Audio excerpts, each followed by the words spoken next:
Let me tell you something not often said, but quietly known by many who have walked the inner path.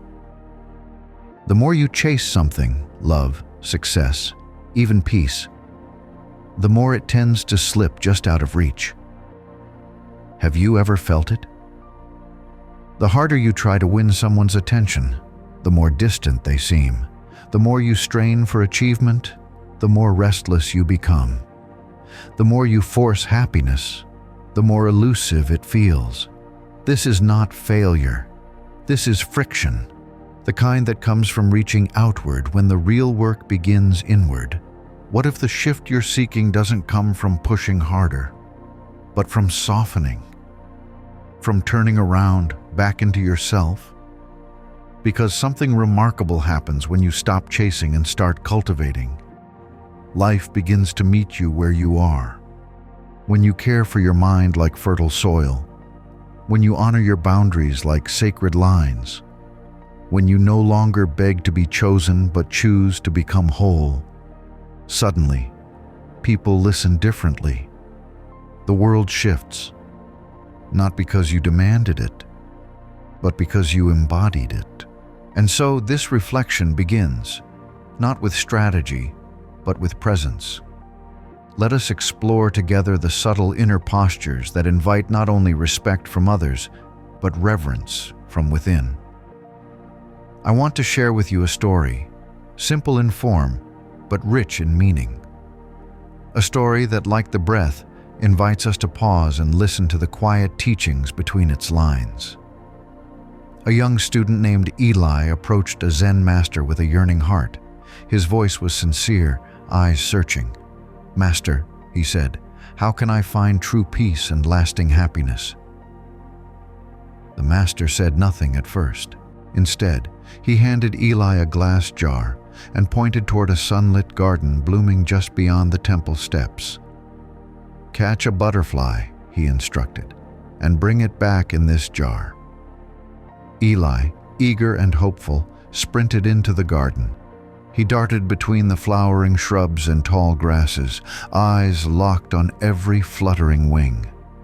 Each time he got close, the butterfly slipped just beyond his reach. He leapt, stumbled, reached, and failed. Hours passed. His breath grew heavy, sweat dampened his robe. The more he chased, the more elusive the butterfly became. From the shade of the veranda, the master sat quietly, watching. He did not call out, nor intervene. Only when Eli returned, defeated, jar empty, clothes askew, did the master rise. Without a word, the master walked into the same garden. He sat down among the wildflowers and opened his palm. From his sleeve, he drew a tiny vial and let a few drops of nectar fall onto his skin. And then, stillness. Not effort, not striving, just calm awareness. A few moments later, as if drawn by something unseen, a butterfly danced toward the scent, hovering, circling, and then resting gently on the master's open hand. He turned to Eli, his voice gentle but firm. "Peace," he said, "is not something you catch by running. It is something that comes to rest where it feels safe. When you are still enough, open enough, it finds you." This story may seem small, but it holds the weight of an entire path. The butterfly is not just a creature, it is everything we chase. Recognition, love, happiness, success. We are trained to pursue, to effort, to outperform. We are praised for the chase and rarely taught how to receive. But as the Buddha often taught, suffering is born from craving, from the insatiable reaching outside ourselves for what can only truly be cultivated within. When Eli ran, he mirrored our modern condition. Always busy, always chasing, often restless.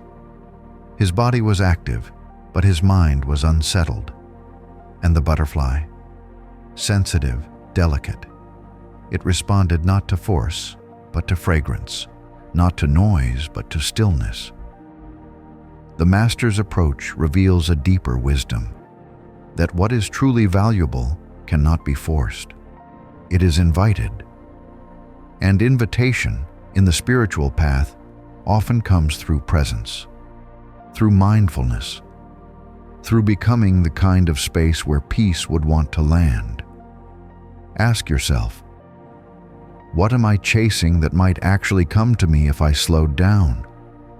What would shift if I trusted in my own quiet magnetism instead of running after every winged desire? This is not a denial of effort, but a redirection of it. Not toward control, but toward alignment. When we sit with the breath, when we simplify our days, when we treat our body, words, and thoughts as offerings rather than tools of manipulation, life begins to respond.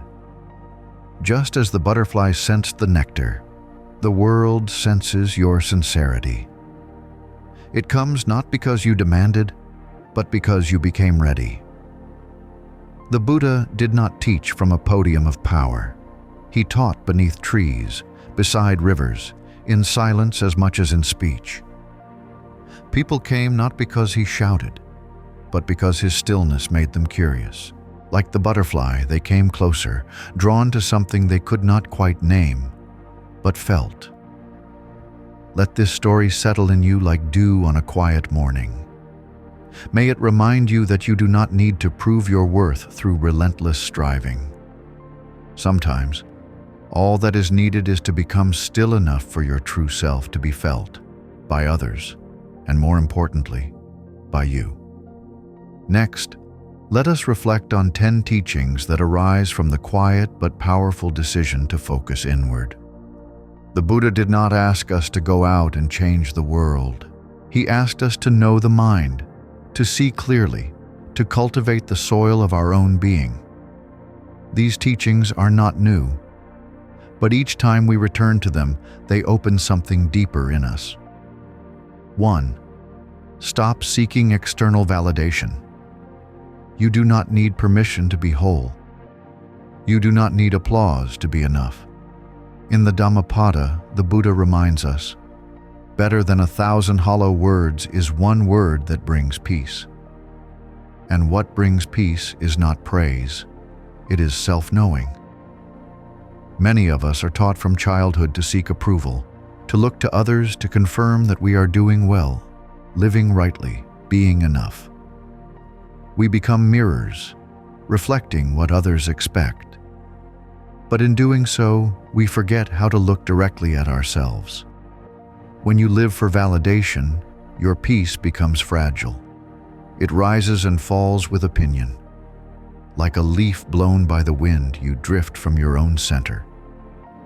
But when you begin to trust your inner compass, a different life emerges, quieter, but more honest. More uncertain, perhaps, but also more free. The Buddha taught, no one saves us but ourselves. No one can and no one may. We ourselves must walk the path. This path begins when we stop asking others to define us and begin listening inward. The sun does not ask for applause to shine. The tree does not ask to be admired to grow. They simply live their nature. So too, the one who has turned inward no longer begs for praise. They embody their path. Ask yourself, whose approval am I still chasing? Whose voice have I mistaken for my own? Begin to unthread those old voices. Begin to listen instead to the still, wise one within, the one who has been waiting patiently for your attention. 2. Focus on developing inner skill and insight. Beauty fades, status shifts, but wisdom, once cultivated, stays with you life after life. The Buddha taught that skillful means and clear seeing are the true treasures of this path. In the Majjhima Nikaya, the Buddha described the wise person as one who, like a skilled archer, aims not just with effort, but with understanding. To sharpen the mind is like sharpening a blade. It cuts through delusion. To deepen your understanding is like planting trees. You may not eat the fruit today, but one day they will feed you and others. In a world obsessed with appearance, the inner path becomes radical. Instead of sculpting an image, you refine your attention. Instead of polishing a mask, you polish the mirror of your mind. As the Buddha said, the mind is everything. What you think, you become. This is not merely inspiration, it is instruction. Invest in your abilities, not to prove your worth, but to express your nature. A wise person is not loud, but their presence is unmistakable. They speak less, but their words land deeper. They move slower, but their steps leave a path.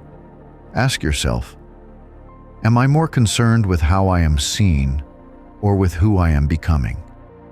Every time you choose study over scrolling, presence over performance, reflection over reaction, you train a part of your mind that leads to liberation. The lotus rises from the mud not by chance, but by growth. So too, your wisdom will bloom, not in the rush for approval, but in the quiet work you do when no one is watching. 3. Care for the body as if you truly loved yourself. To eat with awareness, to rest without guilt, to move not as punishment, but as celebration. These are not indulgences. These are quiet revolutions. The body is not an obstacle to awakening. It is its vessel. The Buddha himself, Siddhartha Gautama, understood this deeply, not just through contemplation, but through lived experience. In his early spiritual search, he practiced extreme asceticism, reducing his food intake until he was near death. Yet in that emaciated state, he saw clearly that starving the body does not awaken the mind. In that moment, as Sujata offered him rice milk beneath the Bodhi tree, he accepted it, not as failure, but as wisdom. From that turning point, he realized that balance, not self-denial, was the true path. This became the essence of the middle way. Imagine a garden. If you neglect the soil, if you forget to water or overexpose it, the plants suffer. So too the body. It does not need extremes. It needs attention, nourishment, rhythm. The simple act of eating with presence is a declaration, I am worthy of care. When you rest when tired instead of pushing, when you move to renew rather than to punish, you tell the body, you are not a tool, I live through you. Ask yourself, do I treat my body as a friend or as a machine? Do I listen when it whispers or only when it breaks? The Buddha often referred to the body as a borrowed form, a temporary vessel not to be worshipped, but to be honored. In the Satipatthana Sutta, he instructed us to contemplate the body not with shame, but with insight, to see it as it is, impermanent, changing, yet worthy of care. Let every sip of water, every walk, every full breath be a way of saying, I am here and I am enough to be cared for. 4. Train the mind to pause before reacting. The untrained mind reacts, the trained mind responds. The Buddha taught, whatever is felt is within suffering and arises dependent upon contact. If one does not delight in contact, does not welcome it, does not remain holding to it, then feeling fades away. In other words, suffering does not arise simply because we feel, but because we cling to what we feel. This is a subtle teaching and a life-changing one. Most suffering is not in what happens, but in how we immediately grasp it, judge it, resist it. One word spoken with irritation can break years of trust. One rushed reaction can undo the clarity we've built. But a moment of pause, a breath, can save everything. To pause is not to suppress. It is to honor. It is to allow awareness to arrive before action. Like a still pond reflecting the sky, the mind must settle before it can see. Ask yourself, when was the last time I allowed silence to guide my next move? What would change if I gave every strong feeling just a little space to soften? The Buddha was not just a teacher of ideas. He was a guide of discipline. His disciples were trained not merely to know the Dhamma, but to live it, through restraint, through timing, through clarity. Think of your emotions as visitors. When you open the door calmly, you can decide who stays and who leaves. But when you fling the door open with no awareness, you invite in chaos. To train the mind is to become the doorkeeper, not rigid, but wise. This is not a denial of anger or fear. It is the freedom to say, I see you, but I will not be you. This training does not happen overnight, but every moment you pause, every time you breathe instead of react, is a step toward clarity. Over time, you become a person others turn to, not because you have all the answers, but because your presence itself feels like calm in the storm. 5. Set healthy boundaries. To say no, when no is needed, is an act of deep compassion, not only for yourself, but for others. The Buddha taught, just as a solid rock is not shaken by the storm, so the wise are not moved by praise or blame. That inner steadiness is not born of stubbornness. It is born of knowing where you begin and where you must stop. When you do not have boundaries, you become overextended, resentful, fragmented. You become like a tree whose roots are pulled in too many directions. It cannot grow tall, for it is busy surviving. Boundaries are not walls. They are invitations to meet in clarity, not confusion, in truth, not obligation. Think of a bowl. If it has no edges, it cannot hold anything. Likewise, a life without boundaries cannot hold peace. Ask yourself, where in my life am I pouring energy into people or patterns that no longer align with my path? What would shift if I lovingly but firmly said no? The Buddha was not available to everyone at all times. He rose early to meditate. He declined certain invitations. He gave teachings when the listener was ready, not simply when they asked. In this, he showed us that right timing and right action include right boundaries. Saying no to what drains you is saying yes to what nourishes you. Practice this. The next time you feel pulled in too many directions, pause, breathe, then respond, not from guilt, but from clarity. Let your no be a doorway to a deeper yes. 6. Transform loneliness into a space for renewal. Solitude is not a punishment. It is a return. The Buddha left the palace not to escape, but to remember. In the forest, in silence, he met the fullness of life, not as noise, but as stillness. Loneliness becomes painful when we believe we are missing something. But solitude becomes beautiful when we realize we are meeting someone, ourselves. Ask yourself, what do I run from when I am alone? What parts of me surface when no one is there to distract me? The answers may not be easy, but they are honest. And from that honesty, healing begins. Imagine a clay pot fresh from the kiln. It must cool in stillness before it can be used. So too, we must sometimes cool from life's heat, its noise, its demands, so our being can settle into form. When you sit in silence, not trying to fix or flee, you begin to feel your own depth again. You remember, I am not empty, I am spacious. The Buddha often retreated into forests and hills, even in the midst of his teaching life. He did not fear solitude. He honored it as a necessary part of clarity. His greatest insights were not born in crowds, but in quiet. That quiet is not absence. It is a womb, a place where new seeing is born. Practice this. Carve out space this week, even just an hour. Let your phone rest. Let the world turn without your input. Sit, breathe, be. Watch what returns when you no longer chase anything. In time, you may find that what you feared as loneliness was actually the doorway to your own wholeness. 7. Stop blaming. Take responsibility for your life. The moment we stop pointing outward is the moment we begin to step inward. The Buddha taught, by oneself is evil done, by oneself is one defiled, by oneself is evil left undone, by oneself is one purified. Purity and impurity depend on oneself. No one can purify another. This is not a teaching of blame. It is a teaching of power.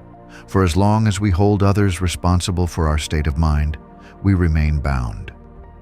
But the moment we say, I am responsible, something shifts. Not as burden, but as liberation. You cannot control every event, but you can choose your relationship to it. That choice is your path. To blame is to scatter your power. Like spilling water from a cup, it drains your energy. But when you take full ownership, your cup begins to fill again. Even in hardship, you are no longer helpless. You become the gardener, not the weather. Ask yourself, where in my life am I waiting for someone else to change so I can feel free? What would it look like to stop waiting and start walking? Responsibility is not cold. It is warm with clarity.